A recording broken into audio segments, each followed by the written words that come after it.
السلام علیکم ورحمۃ اللہ وبرکاتہ۔ الحمدللہ رب العالمین والصلاة والسلام علی اشرف الانبیاء والمرسلین۔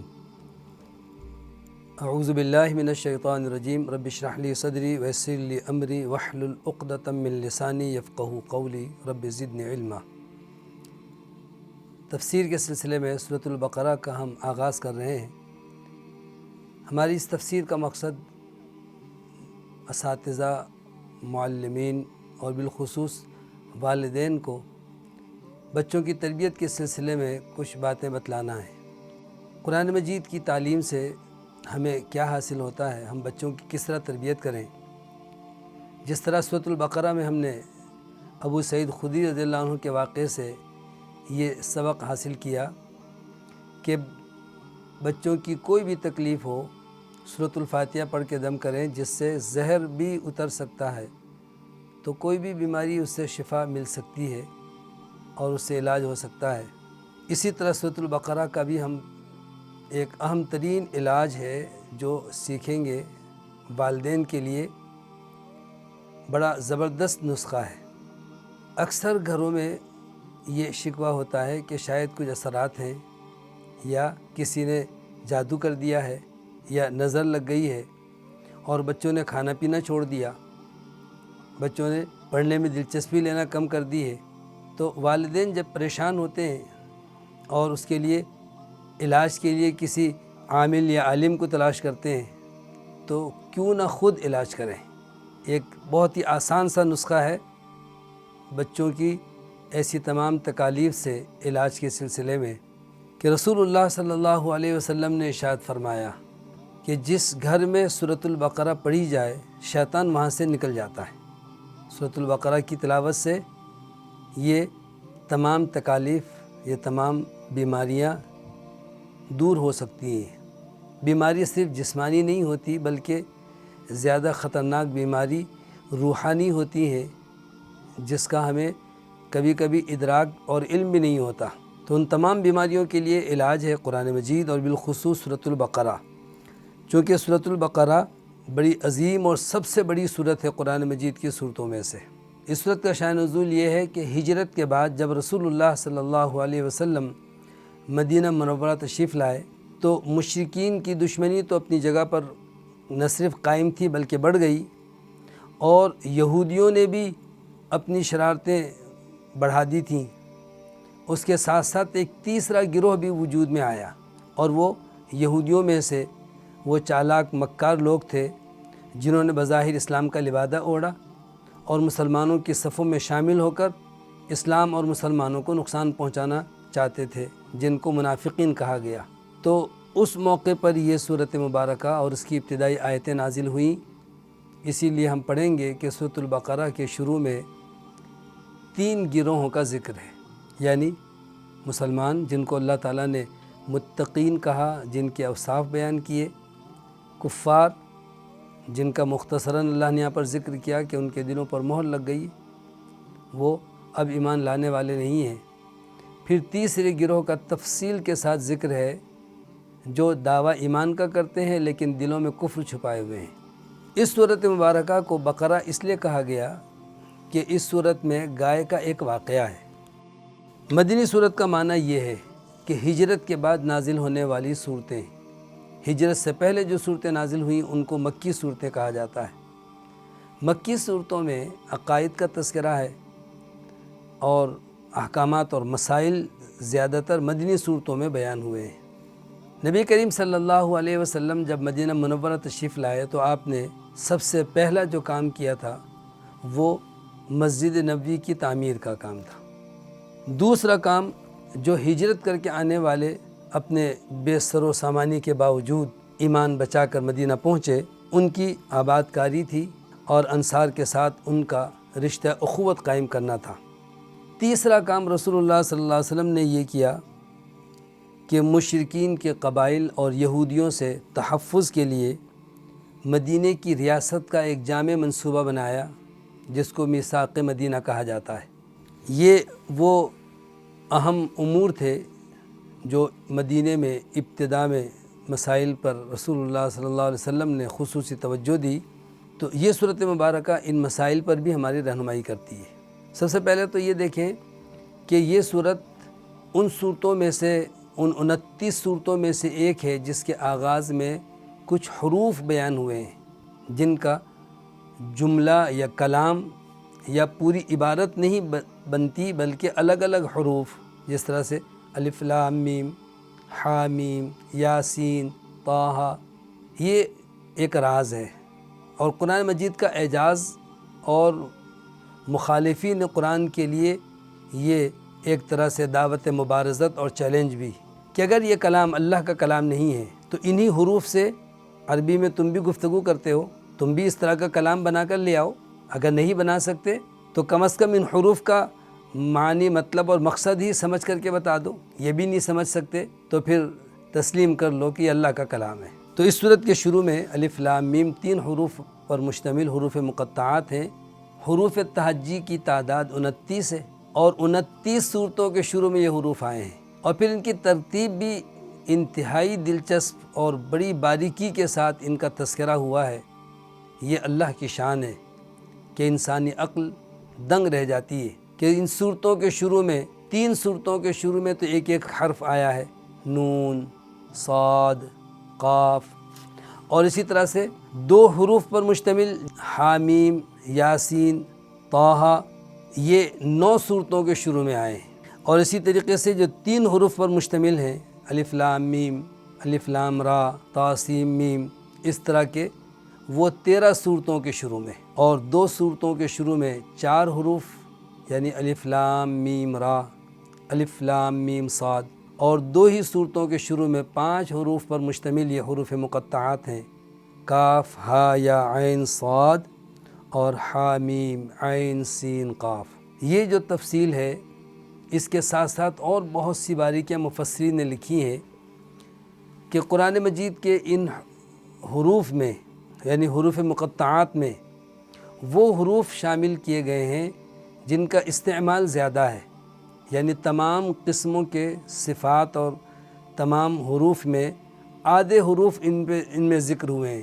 ہر قسم کے حروف مقطعات ان حروف پر مشتمل ہے کہ حروف کی جتنی بھی قسمیں ہیں، مثلا بعض حروف کو پر پڑھا جاتا ہے، حروف مستعلیہ، بعض حروف کو باریک پڑھا جاتا ہے، بعض حروف قلقلہ ہیں، بعض حروف حلقی ہیں۔ ان تمام میں سے خلاصہ یہ ہوا کہ اللہ کی طرف سے قرآن مجید کا منزل من اللہ ہونا یہ تو ہے ہی ایک بہت بڑا معجزہ، لیکن صورتوں کے شروع میں یہ حروف بذات خود ایک معجزہ ہیں، جس ترتیب کو سمجھنے کے لیے انسان کو بہت دقت اور بڑی باریکی کے ساتھ دیکھنا پڑتا ہے۔ تو یہ اللہ کا کلام ہے۔ انسان چاہے کتنا ہی علم حاصل کر لے، کتنا ہی زیادہ عالم فاضل اور مفتی بن جائے، دنیا کا کوئی انسان ایسا نہیں ہے جو یہ کہے کہ میں الف لام میم اور حروف مقطعات کا مطلب سمجھ گیا ہوں یا میں جانتا ہوں۔ نہیں جان سکتا، سوائے اللہ کے اس کا معنی کوئی نہیں جانتا۔ اللہ اعلم بمرادی بذالک، یعنی انسان کو عجز و انکساری سے قرآن پڑھنا چاہیے۔ پہلے حرف سے ہی یہ تنبیہ کی جا رہی ہے کہ تم کچھ نہیں جانتے، تم اللہ کی عطا کردہ صلاحیت سے اتنا ہی حاصل کر سکتے ہو جو اللہ دے، جیسا کہ فرشتوں نے کہا تھا سبحانک لا علم لنا الا ما علمتنا، تو پاک ہے اللہ، ہمیں کچھ نہیں پتہ، جتنا تو نے ہمیں بتایا اے اللہ، جتنا تو نے ہمیں سکھایا، جو کچھ تو نے ہمیں علم عطا کیا، بس ہم اتنا ہی جانتے ہیں۔ تو یہ حروف مقطعات ہیں، الف لام میم، اللہ اعلم بمرادہ بذالک، اس سے اللہ تعالیٰ کی مراد اللہ تعالیٰ ہی بہتر جانتا ہے۔ قرآن مجید کی آیتوں کے نزول میں اللہ تعالیٰ نے اس بات کا خیال رکھا۔ قرآن مجید کی آیتوں کی 2 قسمیں اللہ نے بیان فرمائی ہیں سورہ آل عمران کے شروع میں، کہ هو الذی انزل علیک الکتاب منہ آیات محکمات ہن ام الکتاب واخر متشابہات، کہ وہی اللہ ہے جس نے آپ پر اے نبی صلی اللہ علیہ وسلم یہ کتاب نازل کی، اس میں سے بعض آیتیں محکمات ہیں، وہی اصل کتاب ہے، اور بعض آیتیں متشابہات ہیں کہ جن کا مطلب اور مفہوم اللہ کے سوا کوئی نہیں جانتا، لا یعلم تاویلہ الا اللہ۔ تو یہ جو حروف مقطعات ہیں یہ ان میں سے ہیں۔ اسی کا تذکرہ آگے علم الغیب میں بھی ہم پڑھیں گے۔ تو گویا کہ یہ اللہ تعالیٰ ہی بہتر جانتا ہے کہ ان حروف کے نزول کا کیا مقصد ہے، لیکن دو اہم باتیں تو واضح ہیں۔ ایک تو یہ کہ ان لوگوں کو جو قرآن مجید کو منزل من اللہ نہیں مانتے اور کہتے تھے کہ محمد صلی اللہ علیہ وسلم نے خود ہی اپنی طرف سے گڑھ لیا یا کوئی ان کو سکھاتا اور پڑھاتا ہے اور یہ آ کر کے بتا دیتے ہیں اللہ کا کلام ہے، ان سے کہا جا رہا ہے پھر تم بھی ایسا کلام بنا لاؤ۔ یہ کلام کا اس کلام کی بنیاد تو یہی حروف ہیں، الف با تا سا، تو یہ حروف ذکر ہوئے۔ اور دوسرا ان کو یہ بھی سمجھانا مقصد تھا کہ تم الف لام میم نہیں سمجھ سکتے تو اور کیا تمہارے علم کی کس قدر گہرائی یا کیا تمہارے علم کا جو ہے تم اپنے علم کے دعوے میں کتنے سچے ہو، تم تو سمجھنے سے قاصر ہو، بنانا تو بہت دور کی بات ہے۔ حروف مقطعات کے بعد قرآن مجید میں جو اللہ تعالیٰ نے مضمون بیان فرمایا ہے وہ ہے کتاب اللہ کا تعارف۔ ہم اللہ کی کتاب کے بارے میں کیا عقیدہ رکھیں اور اللہ کی کتاب کو کس نظریے اور زاویے سے دیکھیں، تو اللہ تعالیٰ نے کتاب اللہ کا تعارف ذکر کیا۔ فرمایا ذالک الکتاب لا ریب فیہ، یہ کتاب ہے جس میں کوئی شک نہیں ہے، یعنی شکوک و شبہات سے پاک اور بالا تر ہے، حقیقت پر مبنی اللہ کا کلام ہے، اس میں قطعاً شک کی کوئی گنجائش نہیں ہے۔ یہ کتاب جو منزل من اللہ ہے، ہدن للمتقین، یہ متقین کے لیے ہدایت کا باعث ہے۔ اب دیکھیں سورۃ الفاتحہ سے اس سورت کے ساتھ کتنی مناسبت ہے کہ سورۃ الفاتحہ دعا ہے، ہم نے دعا کی اہدنا الصراط المستقیم، اللہ ہمیں ہدایت دے، تو اللہ نے سورۃ البقرہ کے شروع میں ہی فرمایا ہے کہ یہ ہے ہدایت کا ذریعہ، یہ کتاب جو اللہ کی طرف سے نازل شدہ ہے یہ ہے ہدایت کا ذریعہ، اور اس کے لیے ہدایت حاصل کرنے کے لیے جو انسان کے اندر کوئی صلاحیت ہونی چاہیے وہ ہے تقویٰ کی صلاحیت، یعنی اللہ کا ڈر، اللہ کا خوف، اس کا مفہوم پھر آگے آ رہا ہے۔ تو یہ اللہ تعالیٰ نے وضاحت فرما دی کہ تم نے دعا کی اے میرے بندے کہ مجھے ہدایت چاہیے، تو یہ لو ہدایت کا خزانہ قرآن کی شکل میں، سورۃ البقرہ کی شکل میں۔ دوسری بات یہ ہے کہ کفار و مشرکین جو تھے وہ اللہ کے احکامات کا جو انکار کرتے تھے ان کے مختلف مراحل تھے۔ کبھی تو شک ڈال کر کے انکار کرتے تھے، اس کو کفر شک کہتے ہیں، تو اللہ نے اس کا ذکر کیا کہ اس کتاب میں شک کی گنجائش نہیں ہے، یقین کے ساتھ اس پر ایمان لاؤ گے تو ہدایت ملے گی۔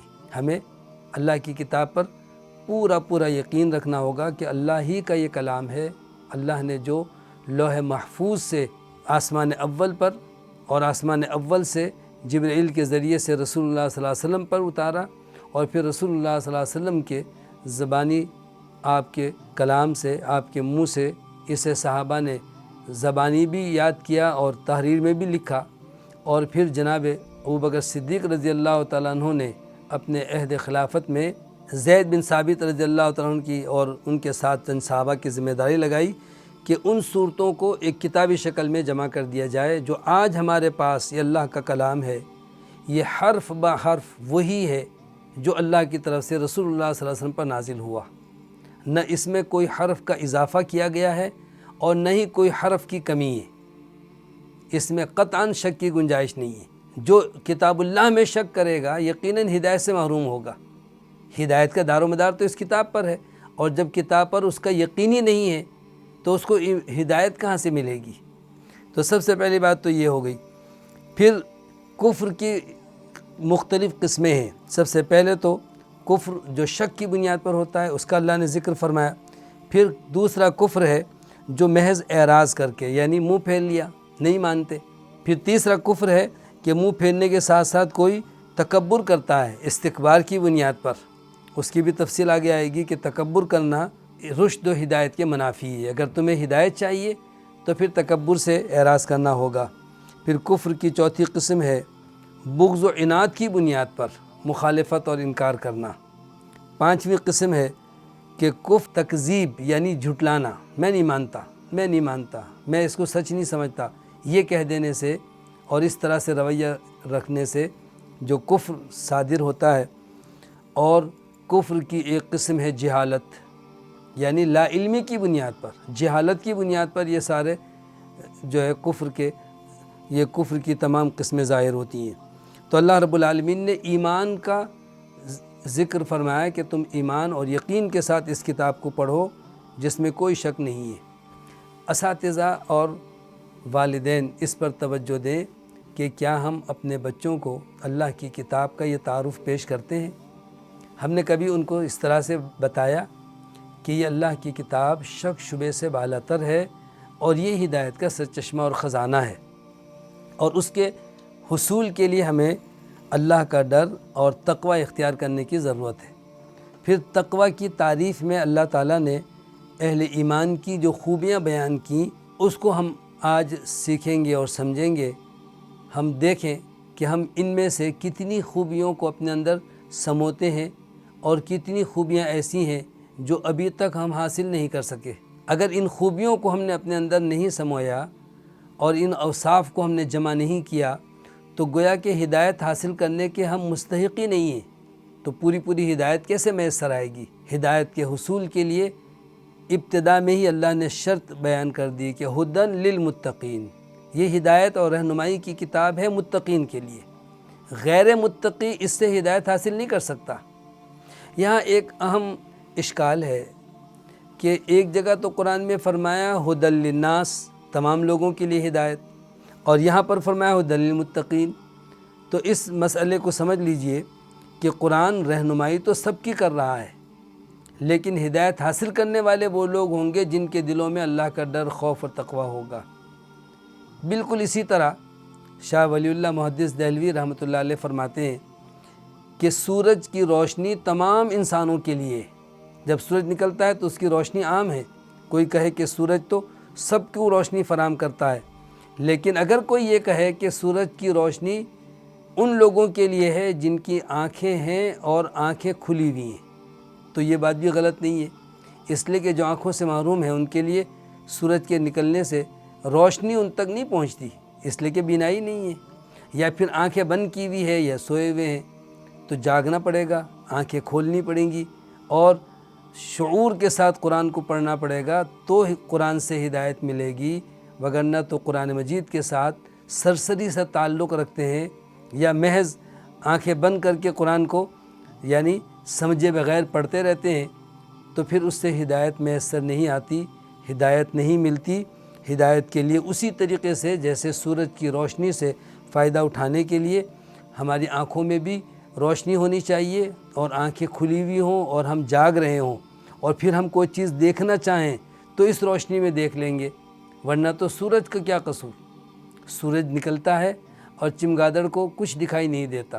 تو اگر ایسے ہی قرآن مجید سے کسی کو ہدایت نہیں ملتی تو قرآن مجید کی ہدایت میں کوئی شک نہیں ہے، دراصل اس نے اپنے آپ کو ہدایت حاصل کرنے کے لائق نہیں بنایا۔